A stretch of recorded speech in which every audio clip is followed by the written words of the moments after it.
আসলে by this time আমাদের আসলে চা আসবে, তখন আমরা চা খাবো।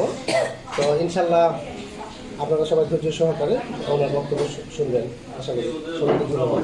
আসসালামু আলাইকুম। ফাল্টা দেন ভাই, ফাল্টা ভাই। ভালো আছেন?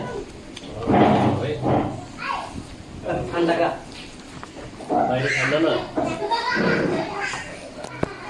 আসসালামু আলাইকুম ওয়া রাহমাতুল্লাহি ওয়া বারাকাতুহু। আলহামদুলিল্লাহ আলহামদুলিল্লাহি নাহমাদুহু ওয়া নাস্তাঈনুহু ওয়া নাস্তাগফিরুহু ওয়া নাতাওয়াক্কালু আলাইহি ওয়া নাউযু বিল্লাহি মিন শুরুরি আনফুসিনা ওয়া মিন সাইয়্যাতি আ'মালিনা। من يهده الله فلا مضل له ومن يضلل فلا هادي له واشهد ان لا اله الا الله وحده لا شريك له واشهد ان محمدا عبده ورسوله. اعوذ بالله من الشيطان الرجيم. بسم الله الرحمن الرحيم. قل هو الله احد الله الصمد لم يلد ولم يولد ولم يكن له كفوا احد. اللهم صل على محمد وعلى ال محمد كما صليت على ابراهيم وعلى ال ابراهيم انك حميد مجيد. اللهم بارك على محمد وعلى ال محمد كما باركت على ابراهيم وعلى ال ابراهيم انك حميد مجيد. সমস্ত প্রশংসা আল্লাহর জন্য, যিনি আমাদের সৃষ্টি করেছেন। আমরা এখানে যার জন্য উপস্থিত হতে পেরেছি, যার আমরা গুণগান করি, তাকে তার সকল প্রশংসাই তার জন্য। এবং দরুদ ও সালাম আমাদের প্রিয় নবী হযরত মুহাম্মদ সাল্লাল্লাহু আলাইহি সাল্লামের উপর, যিনি আমাদের জন্য কিয়ামতের মাঠে সুপারিশ করবে। এবং এই সুপারিশ আমরা তার কাছে আশা করি, এই জন্য তার সাথে আমরা অভিসম্পর্ক তৈরি করব। তাকে আবারও সালাম জানাই সাল্লাল্লাহু আলাইহি ওয়াসাল্লাম। আমি আপনাদের মাঝে খুব ছোট্ট একটা সূরা, অতি পরিচিত একটা সূরা আপনাদের সাথে তেলাওয়াত করেছি আপনাদের সামনে। তো এই তেলাওয়াতের মানে যে তাৎপর্য বা উপলক্ষ, এটা এই নয় যে আপনাদের এই সূরাটা শেখাবো, হ্যাঁ, বা আপনারা শিখবেন, এটা না। এই সূরাটা আমার মনে হয় সবাই জানেন, এমনকি কেউ আছেন যে জানেন না। এই সূরাটা সবাই জানে, তারপরেও আমি এখানে তেলাওয়াত করব। তো এই সূরার যে নাম, সেটা হচ্ছে সূরা ইখলাস। আমরা সবাই জানি সূরা ইখলাস। অনেকে আমরা বলি যে এই কুল হুয়াল্লাহু সূরা পড়, কুল হুয়াল্লাহু সূরা পড়ে বলে। তো এই যে সূরা ইখলাস, আমার মনে হয় যদি আপনাদের বলা হয় যে এইটা কত নম্বর সূরা, আপনারা সবাই বলতে পারবেন, মনে হয় পারবেন না? যারা আমপারা পড়েছেন, আপনি যদি প্রথম থেকে গুনেন তাহলে অনেক দূর হাঁটতে হবে, আর যদি আমপারা পড়ে থাকেন তাহলে বেশি দূরে হাঁটতে হবে না, কাউন্ট করতে হবে, তাই না?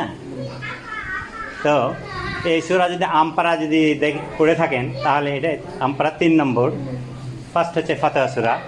এই সূরাটা আসলে মানে এটা হচ্ছে প্রথম সূরা আল কোরআনের। তাহলে কী হচ্ছে সেকেন্ড সূরা। তো 114 থেকে যদি 2টা বাদ দেওয়া হয় তাহলে 112 নম্বর সূরা। তাহলে বোঝা যাচ্ছে এই ইখলাস সূরাটা হচ্ছে 112 নম্বর সূরা কোরআনে, তাই না? তো এই যে সূরা ইখলাস এখানে বলা হলো যে এই সূরার নাম ইখলাস। এই যে 114টা সূরা আছে, সব সূরাই কিন্তু যে নাম, তাকে যে মানে চ্যাপ্টারের নাম টাইটেল দেওয়া হয়েছে, সেই টাইটেলটা দেওয়া হয়েছে সূরার যে কোনো একটা ওয়ার্ড থেকে। যেমন আমরা যদি বলি সূরা ফালাক, কুল আউযু বিরাব্বিল ফালাক, দেখেন প্রথম আয়াতের শেষের ওয়ার্ডটা নাম হয়েছে।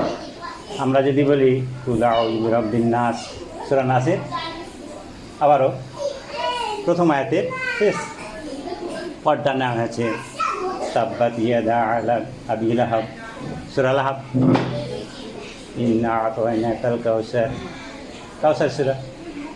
এরকম প্রত্যেকটা সূরারই যে নাম দেওয়া হয়েছে, ওই নামটা এসেছে ওই সূরার কোন একটা ওয়ার্ড থেকে।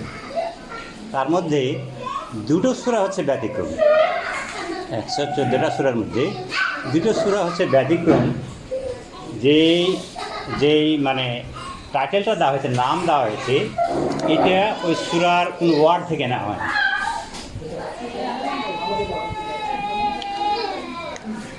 ওখান থেকে কোনো ওয়ার্ড থেকে নেওয়া হয়নি। যেমন আমরা বললাম কুল হুয়াল্লাহু আহাদ, আল্লাহুস সামাদ, লাম ইয়ালিদ ওয়া লাম ইউলাদ ওয়া লাম ইয়াকুল লাহু কুফুওয়ান আহাদ। তার মধ্যে কি কোনো সূরা মানে ওয়ার্ড ইখলাস আছে? কোনো ওয়ার্ড ইখলাস নাই। কিন্তু এই যে ইখলাস শব্দটা, এই নামটা দেওয়া হয়েছে, এর যে কন্টেন্ট, বিষয়বস্তু এই সূরার, সেই বিষয়বস্তু থেকে ইখলাস নামটা দেওয়া হয়েছে। এই বিষয়বস্তু থেকে সূরা ইখলাস নামটা দেওয়া হয়েছে। আমি বলেছি কয়টা সূরা এই মানে ওয়ার্ড থেকে নেওয়া হয়নি? 2টা। আর একটা কি? রাইট, সূরা ফাতিহা। যদি আমরা বলি, আমরা যদি দেখি সূরাটা সবাই জানি, ওর মধ্যে ফাতিহা শব্দটা নাই, ওর মধ্যে ফাতিহা শব্দটা নাই। তো এই দুটো সূরা হচ্ছে এর কন্টেন্ট থেকে নেওয়া হয়েছে। এই সূরাটা আমরা কি করি? সূরা ফাতিহা সূরাটা প্রত্যেক নামাজে পড়ি না? প্রত্যেক রাকাতে পড়ি। প্রত্যেক নামাজে না, প্রত্যেক রাকাতে পড়ি সূরা ফাতিহাটা। আর এই যে সূরা ইখলাস দেখেন, এটারও যে নামকরণ করা হয়েছে ওই একই স্টাইলে, সূরা ফাতিহার স্টাইলে নামকরণ করা হয়েছে। যে ওর বিষয়বস্তু যে কন্টেন্ট ওই সূরার, তার উপর ভিত্তি করে নাম দেওয়া হয়েছে ইখলাস। তাহলে ইখলাস বোঝা যাচ্ছে যে খুবই একটা ইম্পর্টেন্ট জিনিস। ইখলাস শব্দটা এটা খুবই একটা ইম্পর্টেন্ট জিনিস।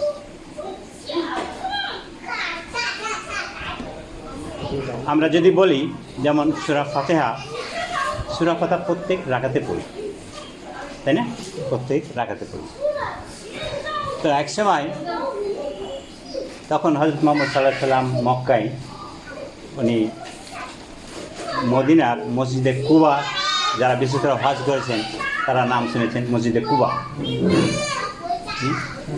মসজিদে কুবা বিশেষ করে উমরা হজ করেছেন তারা হয়তো ওখানে, সৌদি আরবে গেলে হয়তো মসজিদ কুবার নাম শুনে থাকবেন, অথবা ওখানে নামাজ পড়েছেন, তাই না? ওখানে কেউ যদি 2 রাকাত নামাজ পড়ে মসজিদে কুবায়, 2 রাকাত যদি নামাজ পড়ে, তাহলে তার একটা কবুল উমরা হজের সওয়াব হয়। সুবহানাল্লাহ। আপনি উমরা করতে গেলেন, টাকা পয়সা খরচ করে উমরার সব যে আকীদা সব কমপ্লিট করলেন, আপনার উমরা কবুল হলো কি হলো না আপনি জানেন না, হতে পারে নাও পারে। কিন্তু ওই কুবা মসজিদে যদি 2 রাকাত নামাজ পড়েন, তাহলে বলা হচ্ছে কবুল হজে উমরা পাচ্ছেন, সওয়াব পাচ্ছেন, একটা কবুল হজে সওয়াব পাচ্ছেন। ওটা যদি মসজিদে নবী ওখান থেকে হয়তো মানে মাত্র কয়েক কিলোমিটার, তো অপরিচিত হলে মানে হয়তো বাসে যেতে হবে, ওখানটা বাস আছে। আর ধরো যদি খুবই পরিচিত হয় ওখান থেকে আপনি হেঁটেই যেতে পারবেন। নবী সাল্লাল্লাহু আলাইহি ওয়াসাল্লাম হেঁটেই যেতেন ওখান থেকে, খুবই কাছে আর কি। তো ওখানে যে এক সময় ঘটলো কি, যে ইমাম নবী সাল্লাল্লাহু আলাইহি ওয়াসাল্লাম মক্কা থেকেই উনি ওখানে ইমাম নিযুক্ত করেছেন একজনকে, যিনি প্রতি রাকাতে প্রতি ওয়াক্তে নামাজ পড়াতেন। তো ইমাম কি করতেন, বিশেষ করে যেহেতু মুসল্লিরা মানে জোহর আর আসর, এটা কি আমরা মানে ইমামের কী পড়তেছি কি আমরা শুনি? কিছুই জানি না। সূরা ফাতিহা পড়ছে কি পড়ে না তাও জানি না, ইভেন মনে মনে গাল দেয় কিনা সেটাও জানি না, তাই না? তো যাক, আমরা কিছুই জানি না। তো অ্যাটলিস্ট আমরা মাগরিব, এশা এবং ফজর কী পড়ে, কী সূরা পড়ে আমরা জানি। তো যেটা জানি সূরা ফাতিহা, আর আদার একটা সূরা পড়ে। তো ওই ইমাম করেন কি, অনেকদিন থেকেই পড়ে আসতেছেন, প্রথমে সূরা ফাতিহা, তারপরে সূরা ইখলাস, আল্লাহু আহাদ, তার সাথে একটা মিলে আর একটা সূরা পড়ে আছে। এবং মুসল্লিরা শুধু যেহেতু জানেন ওই 3 ওয়াক্তের কথা শুনতে পান, যার ফলে ওই 3 ওয়াক্তে জানেন যে দেখেন যে ওই সূরা ইখলাস পড়তেছেন, তারপরে অন্য একটা সূরা মিলায় পড়তেন। অর্থাৎ আমরা 2টা সূরা পড়ি, উনি 3টে সূরা পড়তেছেন। অনেকদিন মুসল্লিরা করার পরে দেখলেন যে উনি কেন পড়তেছেন এখানে 3টা সূরা। তো ওনাকে বললেন সরাসরি মুসল্লিরা যে আপনি 3টে সূরা কেন পড়তেছেন? আপনি কি মনে করতেছেন যে এই কুল আল্লাহু আহাদ এই সূরাটা এনাফ না, এই জন্য আপনি আরেকটা পড়তেছেন? অথবা যে পরেরটা সূরাটাই এনাফ না, এই জন্য আগেরটা পড়তেছেন? আপনি কেন মানে সূরা পড়তেছেন? আপনি এটা করতে পারেন না, আপনাকে একটা সূরাই পড়তে হবে। তো উনি বললেন যে আমি এটাই করব, সূরা ইখলাসের সাথে আরেকটা সূরা প্রায় পড়ব।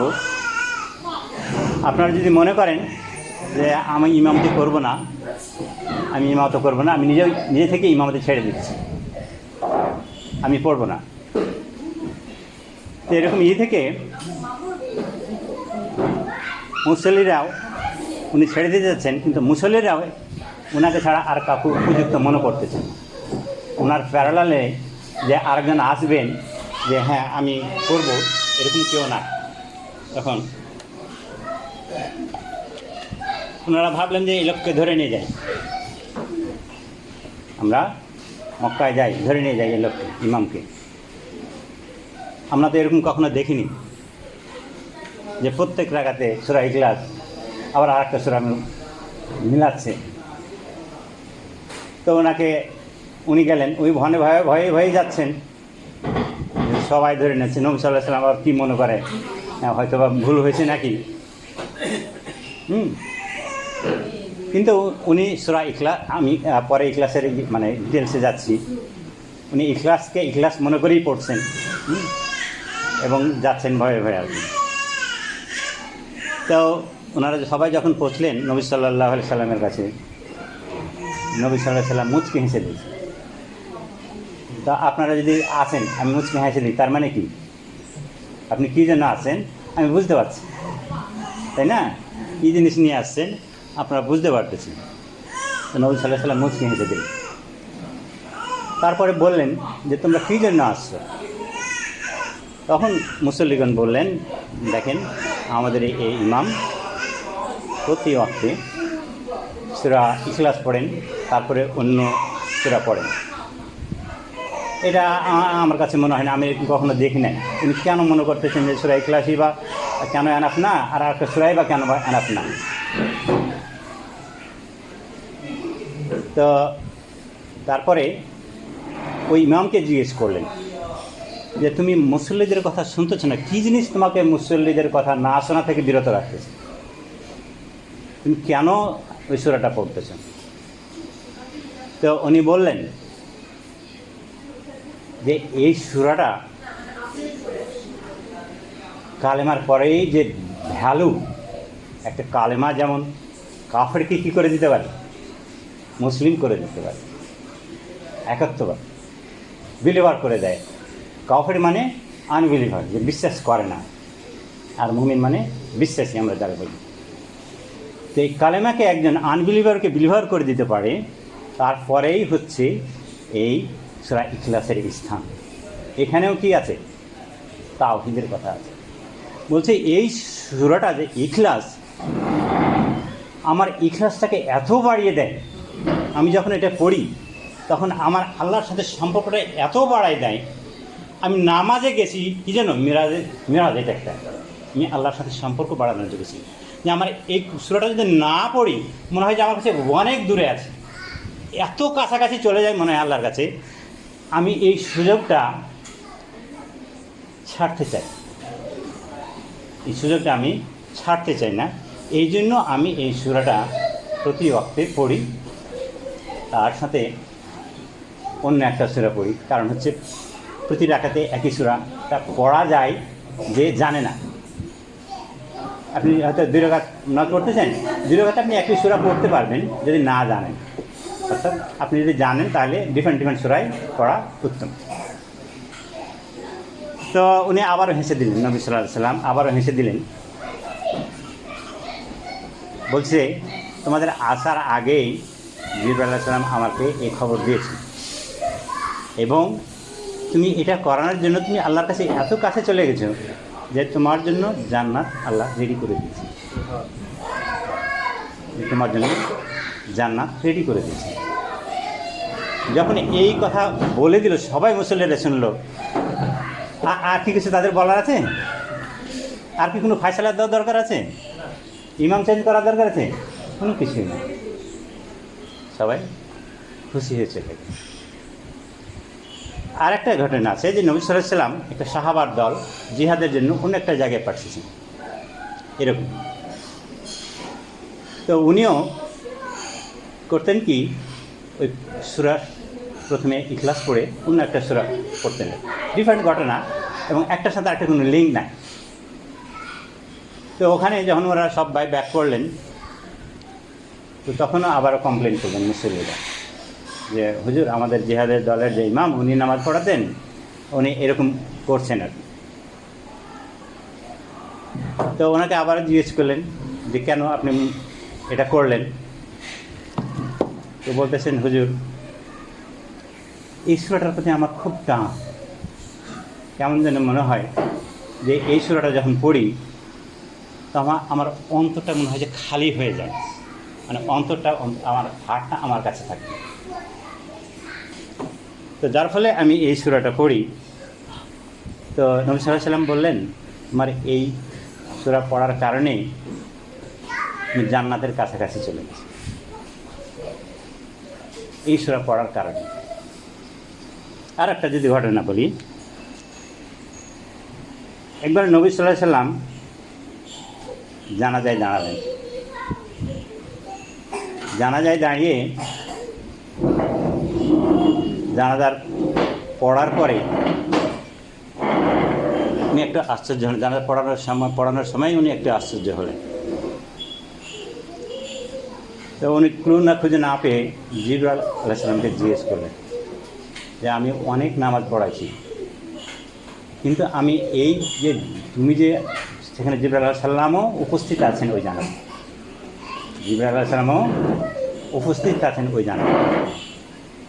তো বলতেছেন যে এর আগেও আমি জানাজার নামাজ পড়াইছি, কিন্তু এইরকম আমি ব্যতিক্রমধর্মী নামাজ পড়াইনি। কিন্তু একটা বললেন এই যে তুমি আসলে, তুমি যখন আসলে তখন আকাশের যে চেহারাটা একটু অন্য ধরনের ছিল। নামাজ শুরুর আগেই আমি দেখলাম যে আকাশের চেহারাটা কেমন যেন লাইটগুলো সূর্য থেকে পৌঁছতে পারতেছে না, আমাদের কাছে সূর্য থেকে লাইটগুলো পৌঁছতে পারতেছে না। তারপরে দেখলাম যে তুমি ল্যান্ড করলা, তো ল্যান্ড করলা সে অনেক। তো বললে যে তুমি বলো তো তুমি কতজন নিয়ে আসছো, মানে সবাই ফেরেশতা, তুমি কতজন ফেরেশতা নিয়ে আসছো আর কি। তো কোনো কোনো হাদিসে আছে যে 70,000 ফেরেশতা উনি নিয়ে আসছে, 70,000। কোনো কোনো হাদিস আছে যে 1,40,000 ফেরেশতা নিয়ে আসছে ওই জানাজা। তো জিবরাইল আলাইহিস সালামকে জিজ্ঞেস করলাম তো অনেক, কিন্তু তুমি আল্লাহ তোমাকে কেন এত ফেরেশতা দিয়ে পাঠালেন? এই বান্দার কি আমল ছিল, এই বান্দার কি আমল ছিল যে এখানে তোমাকে পাঠালো, তোমার সাথে 70,000 ফেরেশতা পাঠালো? তো উনি বললেন হুজুর এখানে এই যে বান্দা ইনি যখনই বসে থাকতেন বা যখনই মানে সময় পেতেন এই সূরা ইখলাসটা পড়তেন, যখনই সময় পেতেন এই সূরা ইখলাস প্রতিদিনেই সবসময় পড়তেই থাকতেন। কাজ করতেছেন কুল হুয়াল্লাহু আহাদ আল্লাহুস সামাদ লাম ইয়ালিদ, এটা পড়তেই থাকতেন। তো আল্লাহ তার এই আমলের কারণে 70,000 ফেরেশতা তার জানাজার নামাজে পাঠাবে। সুবহানাল্লাহ। তো এরকম যে এই সূরা একটা সূরার যে আপনি দেখেন যে ফজিলত কথা, এই যে মানে এই যে সূরার ফজিলত, আমি এই তিনটা বললাম, আরও অনেক আছে, আমি পরে এই সূরার বেনিফিট আরও বলবো আর কি, যেগুলো আর আছে। তো এই সূরার আসলে কেন এটার এত ফজিলত আমরা পড়ি, তো কেন আমাদের মনে গাঁথে না আর ওনাদের মনে গাঁথল? আমরা পড়ি, কেন আমাদের মনে গাঁথে না, আমাদের অন্তরে লাগে না, হিট করে না, আর ওনাদের অন্তরে হিট করলো?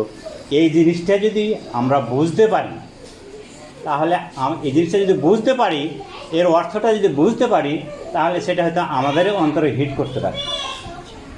আর আমাদের অন্তরে যদি হিট করে, তাহলে নিশ্চয়ই আমরা সেটার প্রতি আগ্রহ থাকবে আমাদের তখন ইচ্ছে করে বলতে হবে না কুল হু আল্লাহু, অটোমেটিক বের হয়ে যাবে, তাই না? তো এই যে সূরা ইখলাস, ইখলাসের যে শাব্দিক অর্থ সেটা যদি বলি, সে শাব্দিক অর্থটা হচ্ছে একাগ্রতা। শাব্দিক অর্থ যেটা হচ্ছে ইখলাস, যে একাগ্রতা, কনসেন্ট্রেশন, কনসেন্ট্রেশন, পিওরিটি, মানে মানে ওই জায়গা ছাড়া, ওই পয়েন্ট ছাড়া আর কোনো কিছু তার নাই। একাগ্রতা, ইখলাস যেটা, সেটা হচ্ছে যে একাগ্রতা, সিনসিয়ারিটি। যেমন আপনি যদি কোনো কাজ করেন খুব সিনসিয়ারলি, আপনার পাশে যদি কেউ কথা বলে, আপনি ওই কথাটা কিন্তু শুনতে পারবেন। আপনি যদি একটা কাজ করতেছেন ডিপলি কনসেন্ট্রেশন, তখন আপনার পাশে যদি কেউ কথা বলে, কেউ যদি খটখট আওয়াজ করে, ওটা আপনি শুনতে পাবেন। আপনাকে যদি ডাকে, আপনি শুনতে পাবেন না, তার কারণ আপনার যে কনসেন্ট্রেশন ওই জায়গায়। আর যদি আপনার কনসেন্ট্রেশন ওরকম না থাকে, আপনি কি বললো ওটাতে আপনার বিরক্তি আসবে, যে আমি একটা জিনিস পড়তেছিলাম কেন ডাকতেছে। অথচ আপনার যদি এই ইখলাস থাকে, কনসেন্ট্রেশনে থাকে, আপনি ওটা শুনতেই পাবেন না, বিরক্তও ফিল করবেন না। তো ইখলাসের যে শাব্দিক অর্থ সেটা হচ্ছে এটা, যে কনসেন্ট্রেশন, সিনসিয়ারিটি, পিওরিটি। এখন এইখানে কি কি পিওরিটি আছে, কি কি কারণে কনসেন্ট্রেশন আছে, আমরা সেই জিনিসটা দেখব। আমরা বলতেছিলাম যে সূরার প্রথম যেটা সেন্টেন্স, সেটা হচ্ছে কুল হু আল্লাহু আহাদ। বলা হচ্ছে যে বলো আল্লাহ এক। আমরা এটার অর্থ সবাই তো জানি নাকি? আমরা যদি নাও জানি, মানে সবাইকে রিকোয়েস্ট করবো, এটা মানে আমি বলার পরে আমার মনে হয় সবাই এটা আমল করার চেষ্টা করবেন অ্যাটলিস্ট, যে এটার অর্থটা মুখস্থ একদম জানতে হবে, ওয়ার্ড বাই ওয়ার্ড। এই ইখলাস বাড়ানোর জন্য ওয়ার্ড বাই ওয়ার্ড আমাদের মিনিংটা জানতে হবে। তো এই জন্য সূরা ফাতিহা আর সূরা ইখলাস, কোনো যদি অর্থ, কোনোটার ওয়ার্ডের মানে বা কোনো একটা সূরার মানে জানতে চান, তাহলে কমপক্ষে দুইটা সূরার আপনাকে অর্থ জানতে হবে। সেটা হচ্ছে সূরা ফাতিহা এবং সূরা ইখলাস। এই দুটোর অর্থ একদম দরকার হলে মুখস্থ করে রাখবেন, এবং আমি আজকে যেটা ডিপে যাব, এই জিনিসটা একটু বোঝার চেষ্টা করবেন। তাহলে আমার মনে হয় আমাদের আমলে ইখলাস আসবে। ইখলাস মানে আমি ধরে নেন যে আমি বলেছি যে একাগ্রতা। কুল হু আল্লাহু আহাদ কাকে বলছেন? কুল হু আল্লাহ, এটা আল্লাহর ওয়ার্ড, তাই না? কাকে বলতেছেন? আমাদের নবী সাল্লাল্লাহু আলাইহি সাল্লামকে বলতেছেন যে বলো আল্লাহ এক। এখন এই সূরাটা কেন নাজিল হলো, কেন আল্লাহকে বলতে হলো যে হ্যাঁ তুমি বলো যে আমি আল্লাহ এক? এটা কেন তাকে বলতে হলো, তাই না? কেন আল্লাহকে এটা বলতে হলো যে আমি আল্লাহ এক? আগে যেটা ছিল যে নবী সাল্লাল্লাহু আলাইহি সাল্লাম যখন কালেমার দাওয়াত নিয়ে আসলেন, লা ইলাহা ইল্লাল্লাহ মুহাম্মাদুর রাসূলুল্লাহ, এই দাওয়াতটাই দিলেন, তাই না? এই দাওয়াতের মধ্যে দুটো জিনিস আছে, একটা হচ্ছে তাওহীদ, লা ইলাহা ইল্লাল্লাহ, কোনো কিছুই নাই আল্লাহ ছাড়া। কোনোই মাবুদ নাই, মুহাম্মাদুর রসুল্লাহ, মোহাম্মদ সাল্লাল্লাহু আলাইহি সাল্লাম হচ্ছেন আল্লাহর রসুল। এই যে রিসালাত, রসুল মানে যার প্রতি কিতাব এবং ওই দুটো নাজিল হয়। তাহলে এই যে এই একটা সেন্টেন্স দিয়ে দুটো দাওয়াত আছে, একটা হচ্ছে তাওহীদ একত্ববাদ এবং রিসালাত। আগে মানুষ তখনকার সময়ে অনেকগুলো মাবুদের ইলার পূজা করত, ইলাকে ইলা মানত, একের অধিক মূর্তি পূজা থাকতো, মূর্তি থাকতো, তার আকার থাকতো, তার পেছনে আরও ছোটো মূর্তি থাকতো। ওই বড় মূর্তির এইটা হচ্ছে সন্তান। ওয়ালাইকুম সালাম। ওখানে অনেক মূর্তি থাকতো, বড় মূর্তির সন্তান। এখন যেটা ইলা, তার আবার কি আছে, দাদা, তার বাপ, মানে ছোটো মূর্তির দাদা, মেজ মূর্তির বাপ। তার মানে কি, এদের কি বংশ পরস্পরায় আছে, বড় মূর্তি ছোট মূর্তি, তার মানে এদের বংশ পরস্পরায় আছে, যে মাবুদ চেঞ্জ হয়। তারা তখন মনে করত, তারা কিন্তু তখন আল্লাহকে বিশ্বাস করত, যে নাইন ভাই বল, তখনকার যে আল্লাহ, কিন্তু তাকে তারা বিশ্বাস করতো যে হ্যাঁ একজন আল্লাহ আছেন এবং তিনি এই আসমান জমিন সৃষ্টি করেছেন, তিনি আমাদেরকে, মানে তখনকার লোকের কথা, যে তিনি আমাদের এই মানব জাতিকে সৃষ্টি করেছেন, এটা বিশ্বাস করত।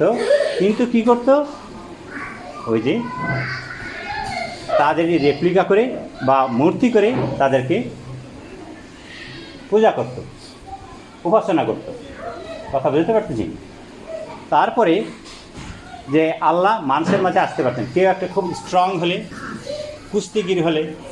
কুস্তিগির বা মুষ্টিযুদ্ধ যেটা হয়, কেউ স্ট্রং হলে মনে করত যে আল্লাহ এখানে এসে ভর করছে, সে আল্লাহ। কিন্তু মাথায় কিন্তু আছে যে আল্লাহ একজন আছে। তারপরে যেমন খ্রিস্টানদের যদি বলি, খ্রিস্টানরা আল্লাহকে বিশ্বাস করে, কিন্তু ঈসা আলাইহিস সালামকে কী করে, যে আল্লাহর পুত্র, তাই না, আল্লাহর পুত্র। তারপরে ইহুদিরা একজন আল্লাহর পুত্র আছে বিশ্বাস করতো, উজাইর। তার মনে করতো যে এ হচ্ছে আল্লাহর পুত্র। মানে তাদের আল্লাহকে বিশ্বাস করতো, কিন্তু মনে করতো যে আল্লাহ কী করেন, সন্তান জন্ম দেন। আল্লাহ ঠিক আছে, হ্যাঁ বিশ্বাসটা আল্লাহ ঠিক আছে, কিন্তু উনি মনে করতেন যে ওনার সন্তান আছে, ওনার বিবাহ শাদীও হয়েছে, ওয়াইফও আছে, বংশ পরস্পর আছে, এটা বিশ্বাস করত। তারপরে এই কথা যখন কালেমার দাওয়াত নবী সাল্লাল্লাহু আলাইহি সাল্লাম দিলেন, তখন মানুষ বলা বলি করতে লাগলো যে এই যে আল্লাহর কথা বলতেছি, এই আল্লাহ কি অন্য কোনো আল্লাহ? আমরা তো এক আল্লাহকে বিশ্বাস করি, কিন্তু বিভিন্নভাবে করি, এই আল্লাহ কি অন্য কোনো আল্লাহ? তো ওনারা বিভিন্নভাবে নিজেরাই করতো যে ওর যদি অন্য আল্লাহ হয়ে থাকে তাহলে তার গুণাবলী কী, তার বংশ পরিচয় কী, আল্লাহর বংশ পরিচয়টা কী, যে আল্লাহর কথা বলতেছেন। এই ধরনের প্রশ্ন জিজ্ঞেস করে আর কি। তো একবার ঘটল কি, খাইবার থেকে কয়েকজন ইহুদি আসেন নবী সাল্লাল্লাহু আলাইহি ওয়াসাল্লামের কাছে। ইহুদিরা কিন্তু এমনি ধর্মপরায়ণ আর কি, মানে তারা যেটা করে সেটা তাদের ইখলাসের সাথে করে, মানে তাদের ধর্মে তারা ধর্মপরায়ণ। কথা বুঝতে পারতেছি না। তো সাহেব তারা ধর্মপরায়ণ, যখন যদি আমরা কেউ যদি ধর্মপরায়ণ হয়ে থাকি, একটা নতুন কিছু যদি ধর্ম আসে, স্বাভাবিকভাবে কী হবে, আমাদের আগ্রহটা বেড়ে যাবে। আর যদি একজন যারা বৌদ্ধ নাস্তিক, ওরা একটা ধর্ম আসলে তাদের কোনো আগ্রহ থাকবে না, যে কত ধর্ম আছে, কত ধর্ম যাবে, কি যায়। কিন্তু তারা ইজালি তাদের ধর্মে পড়ে। তো নবী সাল্লাল্লাহু আলাইহি ওয়াসাল্লামকে এসে জিজ্ঞেস করলেন যে হ্যাঁ আবুল কাসেম, মানে এটা করতেছেন আনাস ইবনে মালিক, হাদিসটা জিনিসটা বর্ণনা করতেছেন আর কি। তো ওনারা এসে নবী সাল্লাল্লাহু আলাইহি ওয়াসাল্লামকে জিজ্ঞেস করলেন যে হে আবুল কাসেম, আমরা জানি যে ফেরেশতা সৃষ্টি করা হয়েছে যে আলো থেকে। আমরা জানি ফেরেশতা সৃষ্টি করা হয়েছে আলো থেকে। আর যে ইবলিস, দেখেন ওরা কিন্তু বলতে পারতেছে, আমরা যা জানি ওরাও বলতে পারতেছে যে ইবলিসকে সৃষ্টি করা হয়েছে ফ্লেম থেকে। ফেরেশতারা হচ্ছে যে লাইট, এটা মাইল্ড লাইট যেটা আপনি পছন্দ করতেছেন। আর ইবলিসকে সৃষ্টি করা হয়েছে ফ্লেম, মানে অগ্নিশিখা। অর্থাৎ আপনি যে ক্যান্ডেল জ্বালেন, একটা অংশ খুব ঘনভাবে জ্বলে না, ট্যাপার্ড সামথিং, হ্যাঁ, একটা নির্দিষ্ট দূরত্ব কয়েক সেন্টিমিটার, বলছে ওই ফ্লেম থেকে সৃষ্টি করা হয়েছে কাকে? ইবলিসকে। মানুষকে সৃষ্টি করা হয়েছে রোটেন ক্লে থেকে, মানে পচা কাদা থেকে, মাটি থেকে। আমরা সাধারণত মাটি বলি, বলা আছে পচা কাদা থেকে তৈরি করা হয়েছে, মাটি থেকে। আসমানকে সৃষ্টি করা হয়েছে স্মোক থেকে, ধোঁয়া থেকে। আসমানকে স্মোক থেকে সৃষ্টি করা হয়েছে।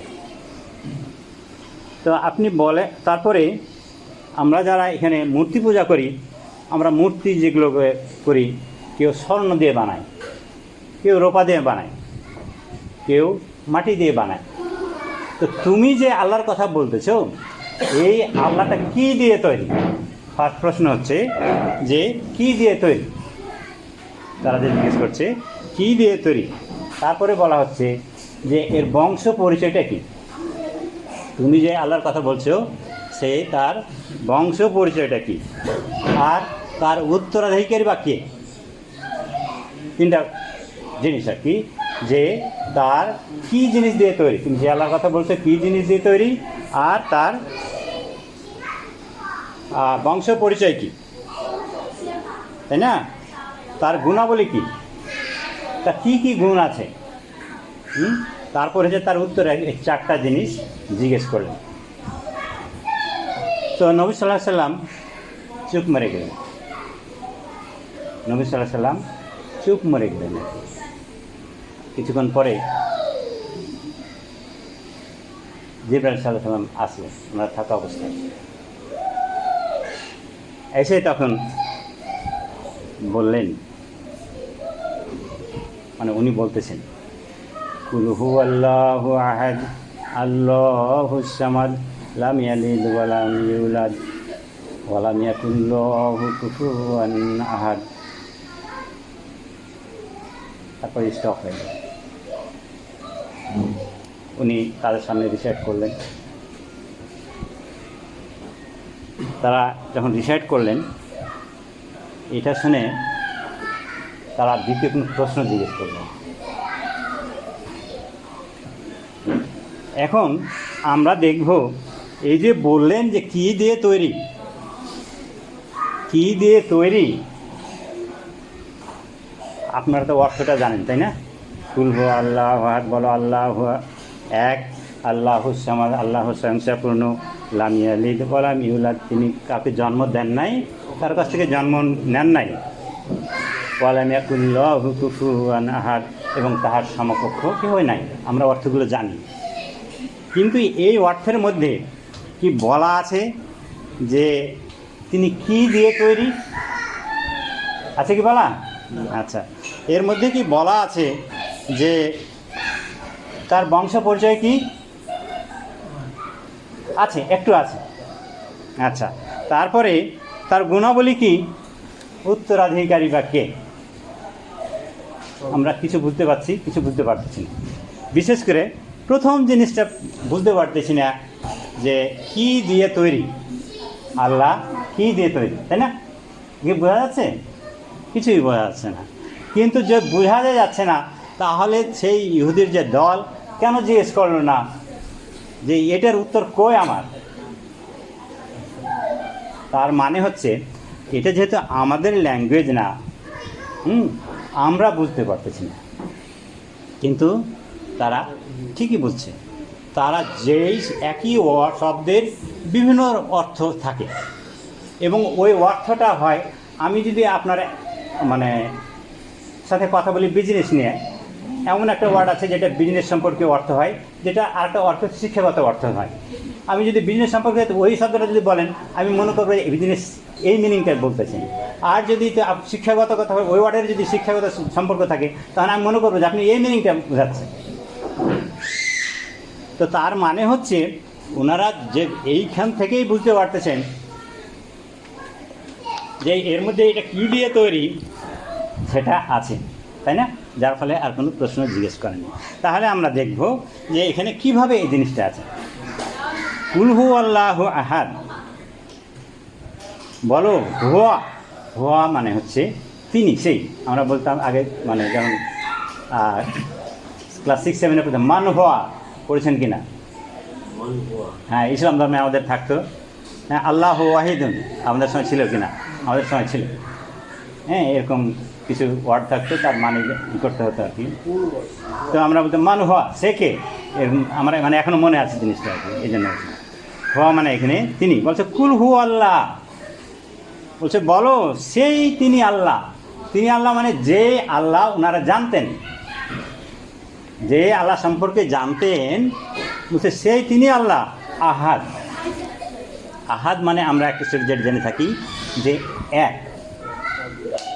হ্যাঁ, এক, এটা আহাদ যেটা শব্দ, সেটা দুই রকম অর্থ হয়। একটা হচ্ছে গুণবাচক, যেটা তার গুণাবলী প্রকাশ করে, তার কী জিনিস, তার কন্টেন্ট, তার যে কন্টেন্ট সেই জিনিসটা প্রকাশ করে। আর একটা হচ্ছে নাম্বার, যেমন 1, 1, 2, 3। আহাদ মানে 1, 1, 2, 3 নাম্বার একটা অর্থ।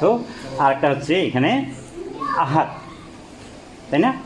এই যে আহাদের শব্দ, এই শব্দ আমরা যেটা হয় এক না বলে তারা যেটা বুঝছে বা যেটা মিন করতে চেয়েছেন সেটা হচ্ছে একত্ব। একত্ব হচ্ছে নাউন। বলছে যে একত্ব, আল্লাহ হচ্ছে যে এক, মানে একত্ব, একমাত্র, একমাত্র। এটা আরও যেটা যদি ডিপলি আসি, স্বতন্ত্র। স্বতন্ত্র মানে কি? আর অন্যের কার সাথে সিমিলারিটি নাই, কোনো সিমিলারিটি নাই। তো এই যে আহাদ, যেটা যেই কারণে আসছে আহাদ শব্দটা, সেটার যে অর্থ সেটা হচ্ছে যে কারোর সাথে সিমিলারিটি নেই। তুমি যে জিজ্ঞেস করছো যে এটা স্বর্ণ দিয়ে তৈরি না, এটা রৌপ্য দিয়ে তৈরি না, এটা কাদা দিয়ে তৈরি, এটার কোনোটাই না। তুমি যা বলছো এটার কোনোটাই না, স্বতন্ত্র। এটা কোনোই স্বতন্ত্র। তুমি একটা মূর্তির কথা বলতেছো, তুমি স্বর্ণ বলতেছো যে যেটা তার আকার আছে। কোনো জিনিস দিয়ে যখন তৈরি করবা, তখন কোনো জিনিস দিয়ে একটা কিছু তৈরি করেন, তার মানে একটা তার শেপ আছে না? তার শেপ আছে, কিন্তু এটা হচ্ছে স্বতন্ত্র। আপনি যা কিছু তৈরি করেন, ওর ভিতরে ম্যাটেরিয়াল যদি থাকে, তাহলে সেটা একটা শেপ আছে। কিন্তু এই আহাদের অর্থ হচ্ছে যে এটা স্বতন্ত্র, এটা এক, মানে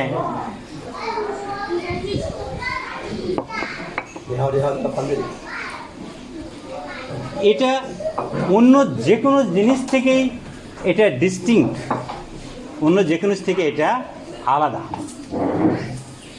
এটা কোনো জিনিস দিয়ে তৈরি নয়, এটা কোনো আকার, এর কোনো আকার নাই, এটার একদম নিরাকার, কোনো ম্যাটেরিয়াল নাই এর ভিতরে, সোজা কথা। তো এই যে আহাদের যে ইটা তারা বুঝছেন, এই অর্থটা জানার কারণে তারা আর দ্বিতীয় কোনো প্রশ্ন জিজ্ঞেস করেন নাই। অর্থাৎ এইখানে আল্লাহর কি করা হয়েছে, যে আল্লাহ সম্পর্কে বলা হয়েছে যে আল্লাহ কীরকম, কী দিয়ে তৈরি, অ্যান্সার পাওয়া গেল, তাই না? আল্লাহুস সামাদ বলা হচ্ছে যে আল্লাহ স্বয়ংসম্পূর্ণ। আল্লাহ হচ্ছে স্বয়ংসম্পূর্ণ। তো এই যে আহাদ, এই সূরার আমি আর একটু বলে নিই তাহলে। এই যে কুল হু আল্লাহু আহাদ, এই সূরা ইখলাসের নাম, আরও নাম, অল্টারনেটিভ নাম যেমন বলা হয় তাওহীদ, সূরা আত-তাওহীদ। মানে ইখলাসের আর একটা নাম হচ্ছে সূরা আত-তাওহীদ। কারণ এখানে যে একাত্মবাদের কথা বলা হয়েছে, স্বতন্ত্র জিনিসের কথা বলা হয়েছে, যেখানে আর দ্বিতীয়টা নাই। আপনি এমন কোনো জিনিস দেখাতে পারবেন যেটার মানে সিমিলারিটি নাই। আপনি হয়তো বলবেন যে এয়ারের কোনো আকার নাই, এখানে নাই। এয়ারের মতো আরও জিনিস আছে, এয়ারের মতো আরও জিনিস আছে। অক্সিজেন, হাইড্রোজেনকে আপনি দেখলে একই রকম মনে হবে। তো এই যে এখানে একাত্মবাদের কথা বলা হয়েছে, সেই একাত্মবাদের কারণেই এই সূরাটার নাম হচ্ছে সূরা আত-তাওহীদ। এই যে আল্লাহুস সামাদ আছে, এই সামাদ শব্দটাও আসলে ব্যাপক। এই সামাদ সমস্যা ব্যাপক হওয়ার কারণেও এই সূরাটাকে সূরা আস-সামাদ হিসাবে চিহ্নিত করা হয়, সূরা আস-সামাদ হিসাবেও চিহ্নিত করা হয়। আর এই যে পুরো জিনিসটা আবার দেখেন, আমরা কি বলতেছি, আমরা যখন বলি কুল হু আল্লাহু আহাদ, মানে আমরা বলতেছি বা স্বীকার করতেছি যে আল্লাহ এক, তিনি স্বয়ংসম্পূর্ণ, আমরা স্বীকার করতেছি না? তিনি কাউকে জন্ম দেন নাই, জন্ম নেন নাই, তার সমক্ষে এটা আমরা কি করতেছি? স্বীকার করে নিচ্ছি। অর্থাৎ আমরা সাক্ষ্য দিচ্ছি। আমরা কি করতেছি?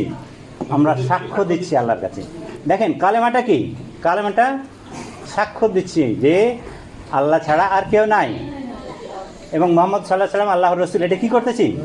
আমরা সাক্ষ্য দিচ্ছি, আল্লাহকে সাক্ষ্য দিচ্ছি, বিশ্বাস করে নিচ্ছি। তো এই জন্য এই সূরাটাকে বলা হয় আবারও শাহাদা, মানে সাক্ষ্য দিচ্ছি, সাক্ষ্য দাও। কথা বোঝা গেছে যে এটা শাহাদা, আমরা সাক্ষ্য দিচ্ছি। তো আল্লাহুস সামাদ জিনিসটার আমরা যদি অর্থে আসি, যেমন এই প্রথম অর্থটা একটু আপনাদের ডিপনেস আসছে, তাই না? যে কেন এই ওয়ার্ডটা এত ইম্পর্টেন্ট, এই সেন্টেন্সটা। আচ্ছা, আমরা যদি বলি আল্লাহুস সামাদ, এই সমাদের অর্থটা করতে যদি এমনি ওয়ার্ডই অর্থ আছে, যদি ওয়ার্ড ওয়াইজ, তাহলে আমরা বলবো স্বয়ংসম্পূর্ণ, স্বয়ংসম্পূর্ণ। আমরা যদি বলি যে আমাদের শেখ হাসিনা আছে, তার কি খাওয়ার অভাব আছে? কাপড় পরার অভাব আছে? আসবাবপত্রের অভাব আছে? আত্মীয় স্বজনের অভাব আছে? সব কিছুই আছে, লক্ষ লক্ষ কর্মী আছে, কোনো কিছুরই অভাব নাই। তো উনি কি স্বয়ংসম্পূর্ণ? আমরা যদি ওয়ার্ড মিনিংয়ে যাই তাহলে এটা হচ্ছে উনি স্বয়ংসম্পূর্ণ। আমরা যদি ওয়ার্ড মিনিংয়ে যাই তাহলে আমরা এই ওয়ার্ড থেকে এইটুকু আসলে ওয়ার্ড নাই। এই ওয়ার্ড যদি হয় যে স্বয়ংসম্পূর্ণ, এই জন্য আল্লাহকে বলতে হতো না যে আল্লাহুস সামাদ। এই ওয়ার্ডটুকুর জন্য আল্লাহকে জিবরাইল পাঠিয়ে বলতে হতো না যে উত্তর দাও যে আল্লাহুস সামাদ। সামাদ হচ্ছে স্বয়ংসম্পূর্ণ। তখনই আমরা যদি শেখ হাসিনা বলি, ওনাকে কেউ জন্ম দিয়েছেন, তাহলে কি উনি স্বয়ংসম্পূর্ণ হলেন? উনি কি ঘুম যান? অবশ্যই ঘুম যান। ঘুম গেলে সেন্স থাকে? উনি ইচ্ছা করলে ঘুম থেকে উঠতে পারেন? তো তাহলে উনি স্বয়ংসম্পূর্ণ কীভাবে হলেন? তাহলে দেখা যাচ্ছে কিছু কিছু ক্ষেত্রে হয়তো মনে করছে স্বয়ংসম্পূর্ণ, কিন্তু আসল যে পারফেক্ট যে মিনিং, সেই ক্ষেত্রে উনি স্বয়ংসম্পূর্ণ না, উনি স্বয়ংসম্পূর্ণ। তাহলে এই সমাদের অর্থটা কি? সমাদ হচ্ছে এমন একটা জিনিস, সমাদের যে অর্থ এমন একটা জিনিস, যেই জিনিসটা হচ্ছে তার কোনো অভাব নাই। কার অভাব নাই? তার নিজের জন্য না, সকল বান্দাদের জন্য, সকল সৃষ্টির জন্য যা দরকার সব কিছুই তার কাছে আছে।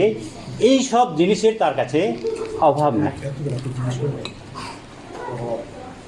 তিনি কখনো ঘুম যান না, আল্লাহ কখনো নিদ্রা যান না। যদি নিদ্রা যেতেন তাহলে উনি সমাদ হতেন না, তিনি সমাদ হতে স্বয়ংসম্পূর্ণ হতেন না।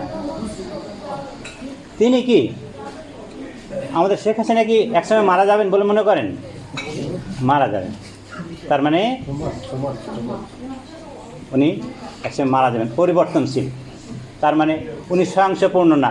আমাদের মধ্যে এমন কেউ আছে যেও চান না যে দীর্ঘজীবী হোক, অথবা আমি সারা জীবনই বেঁচে থাকি? আছেন কেউ এ চান না? সবাই চান, হ্যাঁ, যে আমি দীর্ঘজীবী হই অথবা সারা জীবনই বেঁচে থাকি। তাহলে দেখেন, আমরা এই জিনিসটা চাচ্ছি কিন্তু পাচ্ছি না। আমরা নিজে যেটা চাচ্ছি সেটাই ফুলফিল করতে পারতেছি না। তাহলে কি আমরা স্বয়ংসম্পূর্ণ? স্বয়ংসম্পূর্ণ না। তাহলে এক্ষেত্রে এই যে সমাজ শব্দটা করতেছি আমাদের জন্য প্রযোজ্য না। তারপরে যদি বলেছে তারা যাদের পূজা করতো তারা সমাজ কিনা, যে মূর্তি বানানো হয়েছে সেই মূর্তি কি নড়তে চড়তে পারে? কিছুই পারে না। তাকে কিছু প্রশ্ন জিজ্ঞেস করলে তারা রিপ্লাই দিতে পারে না, কথাই বলতে পারে না। যদি বলা হয় যে ঈসা আলাইহিস সালাম তিনি কি মারা যাবেন এক সময়? তিনি কি জন্ম নিয়েছেন? জন্ম তো নিয়েছেন, হযরত মরিয়মের গর্ভে জন্ম নিয়েছেন না? জন্ম নিয়েছেন। তার পিতা আছে? তার পিতা নাই, তাই না? তার পিতা নাই, কিন্তু ওনার জন্ম নিয়েছেন, উনি জন্ম নিয়েছেন। তাহলে দেখা যাচ্ছে যে উনিও সমাদ না। আচ্ছা, আমাদের যে এই গত হয়তো কারো 30 বছর, কারো 40 বছর, আমাদের কি কোনো শরীরের পরিবর্তন আসছে? পরিবর্তন কি ঠেকাতে পেরেছি? ঠেকাতে পারে। এখানে যত কিছু ক্রিয়েশন আছে আল্লাহর, এমন একটা ক্রিয়েশন দেখাতে পারবেন যার কোনো চেঞ্জ নাই? সব কিছুর চেঞ্জ আছে, তাই না? চেঞ্জ হচ্ছে। তাহলে দেখা যাচ্ছে আমরা যত কিছু দৃষ্টিগোচর হচ্ছে সব কিছুর পরিবর্তন আসছে, আমরা চাইলেও হয়তো ঠেকাতে পারবো না। তাহলে এখানে কেউ সমাদ নাই। আমাদের আল্লাহ কি? হুয়াল হাইয়ুল কাইয়ুম, তিনি চিরঞ্জীব, চিরস্থায়ী। চিরঞ্জীব, চিরস্থায়ী। তিনি চিরস্থায়ী থাকবেন, চিরদিন থাকবেন। তার কোনো ডিকে নাই, তার কোনো চেঞ্জ নাই। এমন কোনো একটা যদি জিনিস থাকে যার কোনো চেঞ্জ নাই, একজনই, তার এই দুটো মানে অ্যাটলিস্ট এই দুটো বৈশিষ্ট্য যদি থেকে থাকে, তিনি আল্লাহর অন্তর্ভুক্ত হতে পারেন। তিনি আল্লাহর অন্তর্ভুক্ত হতে পারেন। আচ্ছা, তাহলে আমরা বুঝতে পারলাম যে এই যে ওনাকে জিজ্ঞেস করা হলো যে তার গুণাবলীকে জিজ্ঞেস করেছিল কি, যে ওনার গুণাবলী কী বৈশিষ্ট্য দিয়ে আমরা বুঝতে পারবো যে হ্যাঁ তিনি আল্লাহ। তুমি যে আল্লাহর কথা বলছো কী বৈশিষ্ট্য? এই একটা বৈশিষ্ট্য যদি বলা হয় আল্লাহুস সামাদ, এই একটা বৈশিষ্ট্য কোনো জায়গায় মেলাইতে পারবেন? নিয়ম হচ্ছে যে এই চারটা বৈশিষ্ট্য, চারটা আয়াত, চারটা বৈশিষ্ট্য যার মধ্যে থাকবে তিনি হচ্ছেন আল্লাহ। তো চারটা বৈশিষ্ট্যের কথায় বাদ দিই, আমরা যদি ধরে নিই যে আল্লাহুস সামাদ, এমন কোনো একটা জিনিস দেখাতে পারবেন যার ভিতরে এই সমাদ বৈশিষ্ট্যটা আছে? তাহলে এই একটা বৈশিষ্ট্য দিয়েই আমরা আল্লাহকে ডিস্টিংগুইশ করে ফেলতে পারবো যে হ্যাঁ হচ্ছে তিনিই হচ্ছেন আল্লাহ, তাই না? আচ্ছা, তারপরে বলা হচ্ছে লামিয়া লিদ, বলা হচ্ছে কি উনি কি জানতে চেয়েছিলেন তারপরে? যে বংশ পরিচয়টা কি। Thank you. যে বংশ পরিচয়টা কি? তো আল্লাহ বলছেন যে লামিয়া লিদ, তিনি কাউকে জন্ম দেন নাই। জন্ম দেন নাই। সাধারণত বংশ পরিচয় যখন দেওয়া হয় তখন কি বলা হয়? হ্যাঁ, বাবার নাম, দাদার নাম জিজ্ঞেস করে আগে নিজের নাম জিজ্ঞেস করা হয়, তাই না? ইভেন যারা হয়তো বউ দেখতে গেছেন, যে প্রথমে জিজ্ঞেস করেন যে আপনার নাম কি। এটাই যে জন্য বলছি যে সবারই হয়তো অভিজ্ঞতা আছে, তাই না? না, অভিজ্ঞতা নাই? অভিজ্ঞতা নাই। তো এই যে বংশ পরিচয়, কুল হু আল্লাহ আহাদ, ওই যে আল্লাহ উনি নিজের নাম কিন্তু বলে দিয়েছেন যে আমার নাম হচ্ছে আল্লাহ। ইলাহ কিন্তু অ্যাকচুয়ালি বলাটা ঠিক না। ইলাহ শব্দের অর্থ মাবুদ, এবং এটার হচ্ছে প্লুরাল আছে। আমরা যেটা বলে গডের আরবিটা হচ্ছে ইলাহ, গডের প্লুরাল আছে, সেটা হচ্ছে গডস। এই জন্য গড শব্দটা বা খোদা ইউজ না করাই ভালো। যদি আমাদের সেন্সে মনে থাকে যে আমরা এটা মিন করতে যাচ্ছি, হ্যাঁ, সেই অর্থে, তবে সেই মানে সেই সেন্সে করা যায়, কিন্তু বেটার না বলা। যদি আপনি এই মানে পার্থক্যটা বুঝে থাকেন তাহলে আপনি স্বাভাবিকভাবেই বলবেন না। তো এই যে আল্লাহ বলে দিলেন যে হ্যাঁ আমি আল্লাহ, নাম বলে দিলেন, তারপরে আল্লাহু সামাদ বলে দিলেন যে তিনি স্বয়ংসম্পূর্ণ, কী কী রেসপেক্টে কীভাবে, এই একটা ওয়ার্ড দিয়ে উনি বলেন। তারপরে বললেন যে লামিয়ালিদ, কেন লামিয়ালিদ তাকে বলা হলো, এক হচ্ছে বংশ পরিচয়, তার কারণ তখনও হচ্ছে যে তারা যে মাবুদ থাকতো, ওই যে বললাম যে একটা মুরগির কী বলে মূর্তির পরে আর একটা মূর্তিটার সন্তান, তাই ওই মূর্তির পরে বড় মূর্তি গ্র্যান্ডফাদার। হ্যাঁ, তো এই যে তার মানে তার সন্তান আছে, গডেরও সন্তান হয়। তো এখানে বলছেন যে এই গডটা সেই গড, সেই আল্লাহ যিনি কাউকে জন্ম দেন নাই। আচ্ছা, জন্ম না দেন নাই, কিন্তু এমন হতে পারে যে জন্ম নিয়েছেন, তাই না? যেমন কি খ্রিস্টানরা যে হযরত ঈসা আলাইহিস সালামকে কী মনে করেন, উনি জন্ম নিয়েছেন না? জন্ম নিয়েছেন, কিন্তু জন্ম দেন নাই, এখন পর্যন্ত জন্ম দেন নাই, তাই না? বিবাহ শাদীও করেন নাই, তাই না? তো এই যে এখানে বলা হচ্ছে যে ওয়ালাম ইউলাদ, তিনি কার কাছ থেকে জন্ম নেন নাই, তিনি কাউকে জন্ম দেন নাই, জন্ম গ্রহণও করেন নাই। যদি কারো কাছ থেকে জন্মগ্রহণ করতে তাহলে তো উনি তো ফার্স্ট গড হতো, তাই না? এবং কেউ যদি জন্মগ্রহণ উনি তার পুত্র থেকে থাকতো তাহলে বংশ পরস্পর হয়তো উনি তো আল্লাহ হতে পারতেন, বা আমাদের বিশ্বাস করতে হতো, তাহলে ওনার বংশ পরিচয় দেওয়া হলো। এবার বলা হয় যে ওয়ালাম ইয়াকুল্লাহু কুফুয়ান আহাদ, বলা হচ্ছে যে তার সম্পর্কে কোনোই তার সমকক্ষ নাই, তার সমকক্ষ কেউই নাই, কেউ একটাও খুঁজে পাবেন না। এখন এই চারটা বৈশিষ্ট্য যদি কারো সাথে মিলে যায়, তিনিই হচ্ছেন আল্লাহ। তাহলে এই সূরা ইখলাসটা কি? আল্লাহর পরিচয়, আল্লাহর সিভি। এটা হচ্ছে আল্লাহর সিভি। তো এইরকম একটা জিনিস আল্লাহর সিভি, আপনি যদি আমার আত্মীয় হন, আমি আপনাকে বারবার বলি যে হ্যাঁ আপনাকে খুব ভালোবাসি, এই ভাই, এই আয়ুব ভাই খুব ভালোবাসি, আপনি যা বলেন আমি তাই শুনি, যা বলবেন আমি তাই করব, কিন্তু আপনার আত্মীয় স্বজন নাম জানি না, আপনি কি আমার আত্মীয়?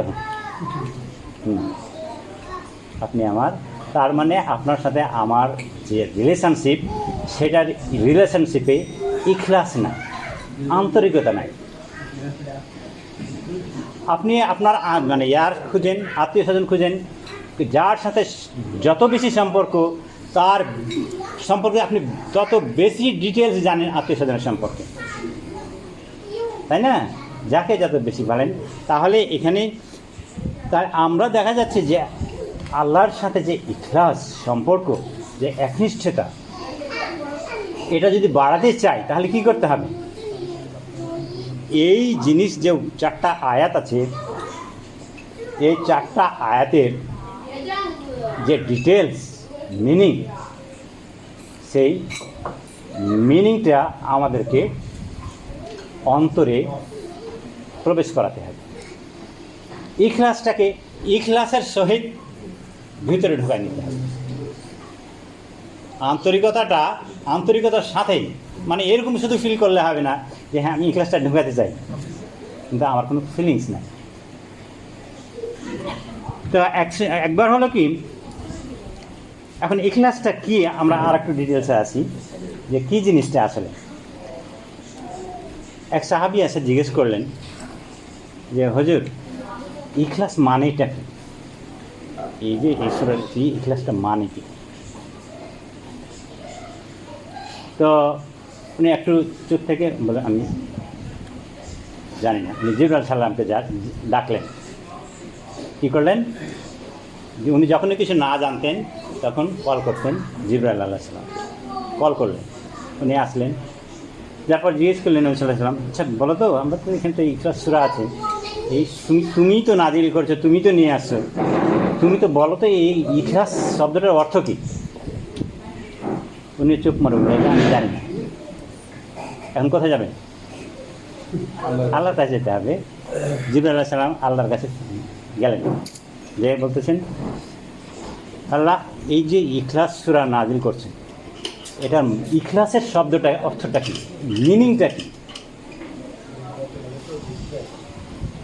তো আল্লাহ উত্তর দিলেন, it is one of my secret of all secrets. আমি যত কিছু মানে রহস্য রেখে দিয়েছি, সকল রহস্যের মধ্যে এটা হচ্ছে একটা রহস্য, ইখলাস। সব সিক্রেটসগুলোর মধ্যে আমার এটা হচ্ছে একটা সিক্রেট, আমি রেখে দিয়েছি। এই জন্য দেখো, তুমিও জানো না, আমার প্রিয় বান্দরা রাসূল হযরত মুহাম্মদ সাল্লাল্লাহু আলাইহি ওয়াসাল্লাম জানে। তো বলছে যে এই জিনিসটা আমি আমার স্লেভ বান্দাদের হার্ট আছে, যে কলব আছে, কলবের ভিতরে একটা কর্নারে রেখে দিয়েছি। এটা কোনো লিখিত বিষয়বস্তু না যে ফেরেশতারা পড়তে পারে। ওখানে জিবরাইল আলাইহিস সালামের মানে সামনে ব্যাখ্যা করতেছে যে আমার স্লেভের যে হাফ আছে তাদের অন্তরে আমি এই জিনিসটা কর্নারে রেখে দিয়েছি, যেটা কি রিড করা যায়, লেখা নাই, ফেরেশতারা রিড করতে পারবে না। আর কি বলছে যে যে ইবলিস শয়তান আছে, এটাকে খুঁজে পায়, রিড করতে পারে। তো এই যে কিন্তু কি জানলেন, জিবরাইল আলাইহিস সালাম জানলেন যে এটা বান্দার হার্টের কলবের কোনো একটা কর্নারে আছে, তাই না? আর কি জানলেন, ইবলিসও জানলেন যে হ্যাঁ কোনো এক জায়গায় আছে হার্টে, তাই না? এখন এই ইখলাসটা আমাদের ভিতরে আছে, তাহলে আমরা ইখলাসটাকে যদি এনহান্স করতে পারি, আমরা এটাকে যদি জাগ্রত করতে পারি, বাড়াতে পারি, তাহলে কি হবে? আমাদের আল্লাহর সাথে যে সম্পর্ক, সেই সম্পর্কটা কী হবে? আরও কাছাকাছি চলে আসবে।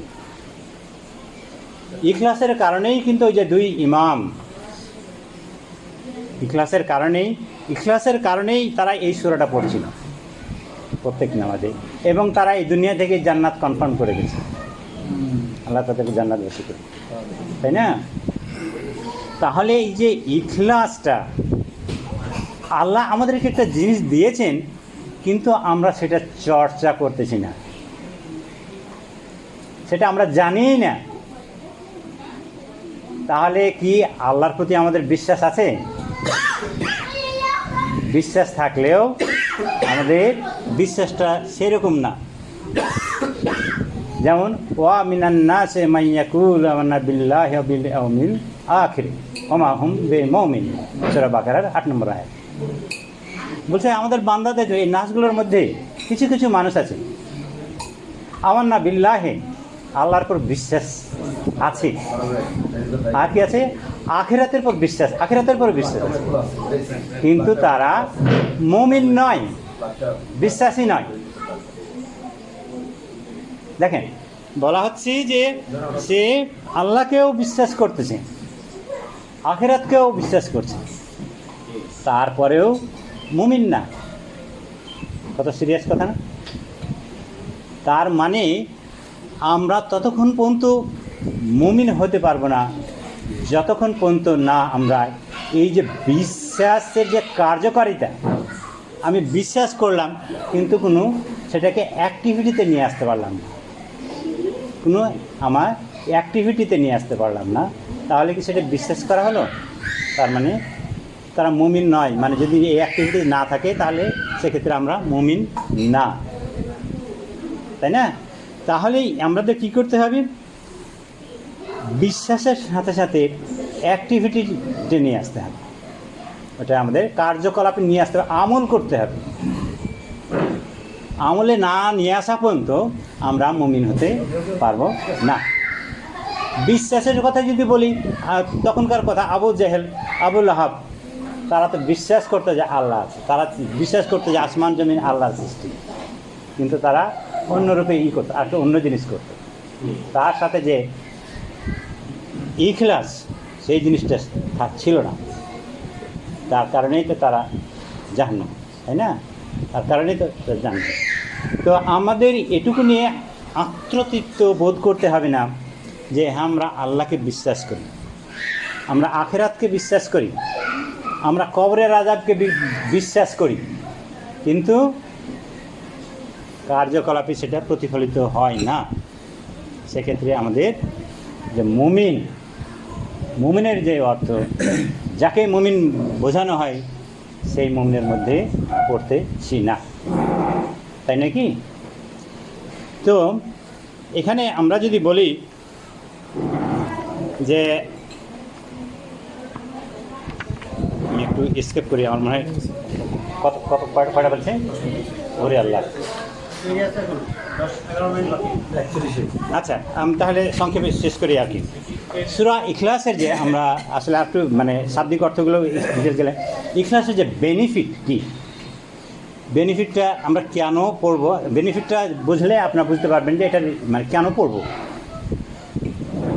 নবী সাল্লাল্লাহু আলাইহি ওয়াসাল্লাম একবার সাহাবীদের জিজ্ঞেস করলেন যে, তোমরা এমন কেউ আছে যে প্রতি রাত্রে কোরআনের 1/3 পড়তে পারবে প্রতি রাত্রে?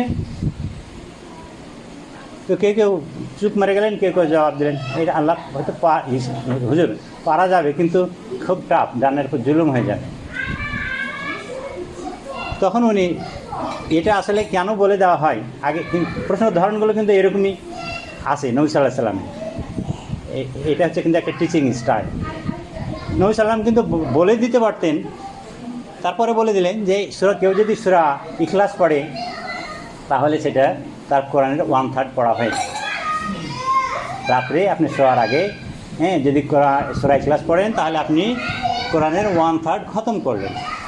এখন এটা নবী সাল্লাল্লাহু আলাইহি ওয়াসাল্লামের, কিন্তু বলে দিতে পারতেন তোমরা কেউ যদি 1/3 কোরআন ইখলাস পড়ো তাহলে তোমাদের 1/3 কোরআন পড়া হয়ে যাবে। কিন্তু এইটা হচ্ছে একটা টিচিং স্টাইলের মানে শ্রেষ্ঠ স্টাইল। একটা কিছু প্রশ্ন ছেড়ে দেওয়া মানে তাদেরকে, অডিয়েন্সকে, ছাত্রদেরকে মাথা খাটানোর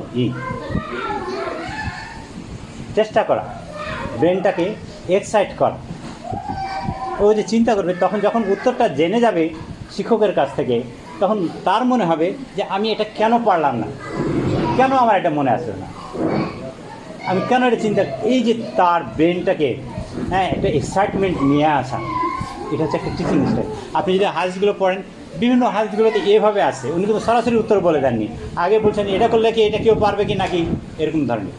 আচ্ছা, তো এটা বোঝা গেল কি যে এই সূরা যদি কেউ পড়ে ঘুমায় তাহলে 1/3 তার কোরআন পড়া হয়ে যাবে।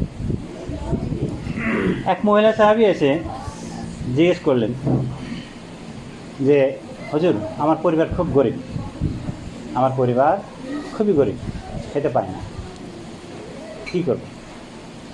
তো নবী সাল্লাল্লাহু আলাইহি ওয়াসাল্লাম বললেন যে, তুমি সূরা ইখলাস জানো? তুমি কি ইখলাস জানো? জি হুজুর, আমি ইখলাস জানি। তুমি যখন বাসায় ঢুকবে, যতবার বাসায় ঢুকবে, তোমার পরিবার যতবার বাসায় ঢুকবে, তুমি পরিবারকে শিক্ষা দেবে, যখন বাসায় ঢুকবে সালাম দিয়ে সূরা ইখলাস পড়তে পড়তে ঢুকবে। আমি বুঝতে পারছি? অর্থাৎ বাসায় যখন ঢুকবে তখন সালাম দিয়ে সূরা ইখলাস পড়তে পড়তে ঢুকবে। তাহলে আমরা এই যে হার্ড পরিশ্রম করতেছি,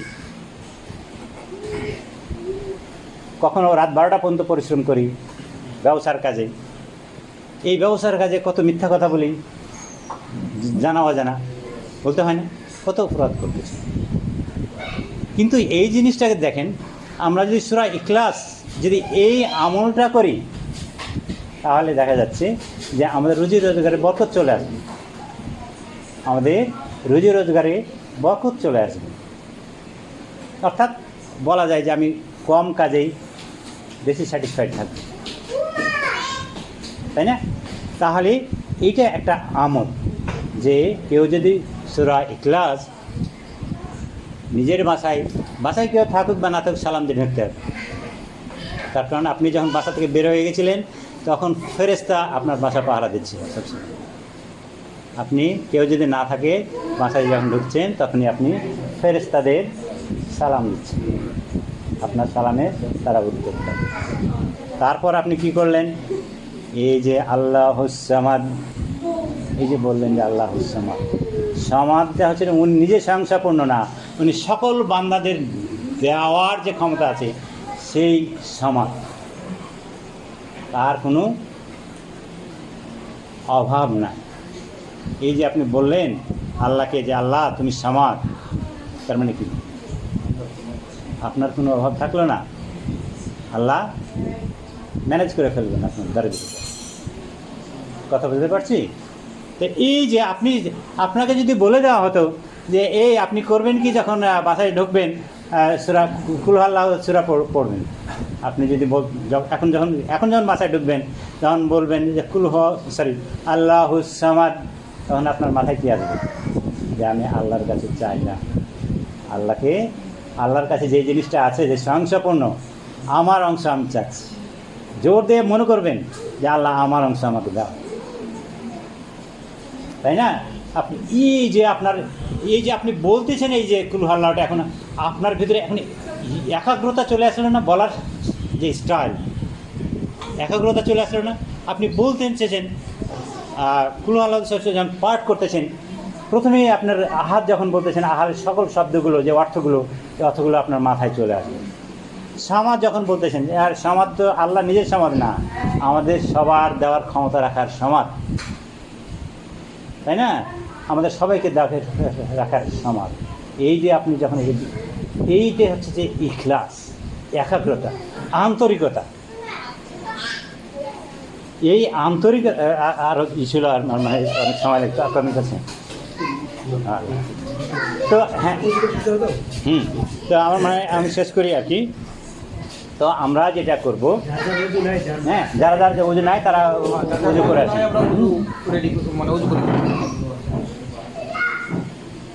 তো এই যে এখন কথা হলো যে আমরা কিভাবে আমাদের ইখলাসটা বাড়াবো। আছে তো ভিতরে, ইখলাস আমাদের ভিতরে আছে, বাড়াবো কিভাবে? কোনো একটা জিনিস চর্চা না করলে ওটাতে মরিচায় পড়ে যায়। একটা লোহা রেখে দিন, ওটাকে মরিচায় পড়ে যায়। যার ফলে আমাদের ইখলাস আছে, এই ইখলাস নিয়ে যদি চর্চা না করি, আমরা যদি একটু বাড়ানোর চেষ্টা না করি, তাহলে কি হবে? এটাও মরিচায় পড়ে থেকে থাকবে। আছে জিনিস নাই, হয়ে যাবে। তো ইখলাস বাড়াবো কীভাবে? ইখলাস বাড়ানোর জন্য যেই কাজটা করতে হবে, যে আমাদের আমল করতে হবে, যে আল্লাহ ম্যান্ডেটরি যে আমলগুলো দিয়েছে এই আমলগুলো করতে হবে। এই আমলগুলো কেন করব? এই আমলগুলো করার সময় আমাদের মনে রাখতে হবে যে আমাদের মৃত্যুটা কত ভয়াবহ। আমলগুলো যখন করব, যখন আমরা মৃত্যুর কথা চিন্তা করি যে আমাকে মৃত্যু করতে হবে, আর আমি যে মৃত্যুর কথা চিন্তা না করে একটা আমল করি, নামাজ পড়ছি, একটা করছি নামাজ পড়ছি, মৃত্যুর কথা ভয় করে ওই সময় নামাজ আসতেছে। যখন নামাজ পড়ছি তখনই আমি কবরের আযাবের কথা মনে করতেছি। যখন আমি নামাজ পড়তেছি আখিরাতের ময়দানে যে আমার কী বেহাল অবস্থা হবে, সেই সিনটা আমি চিন্তা করতেছি। আমি যখন নামাজ পড়তেছি তখন আমি জাহান্নামের কথা চিন্তা করতেছি। কোনটাতে একাগ্রতা আসবে? আমি কিছুই মনে করতেছি না, শুধু সূরাগুলো রিসাইট করতেছি। এটা না নামাজের সাথে সাথে আমি কবরের আযাবের কথা চিন্তা করতেছি, আমি আখিরাতের কথা চিন্তা করছি, জাহান্নামের চিন্তা কথা করছি। তখন কোনটা? নিশ্চয় সেকেন্ডটা, তাই না? সেকেন্ডটা। তো আমাদেরকে এই যে ইখলাস বাড়ানোর জন্য আমাদেরকে এই আখিরাত কবর এটা সব সময় মাথায় রাখতে হবে। প্রত্যেকটা আমলে এতে আমাদেরকে এটা মনে রাখতে হবে যে আমাদের একসময় মৃত্যু হবে, মৃত্যুটা খুবই সন্নিকটে, এবং কবরের আযাবের বিভিন্ন ধরনের প্রশ্নের উত্তর দিতে হবে, আযাব হবে, আখিরাতের ময়দানে বেজ্জতি হতে হবে, জাহান্নামে দিতে হবে। এই জিনিসগুলো এগুলো না জানার জন্য কারো যদি এই জিনিসটা ভিতরে আসে সব সময়, তাহলে কি সে একটা খারাপ কাজ করবে? কেউ খারাপ কাজ করতে পারে। তো আমি এখানে শেষ করছি, আর আমাদের আমল করার তৌফিক দান করুন। আলহামদুলিল্লাহ রাব্বিল আলামিন। আসসালামু আলাইকুম ওয়া রাহমাতুল্লাহ।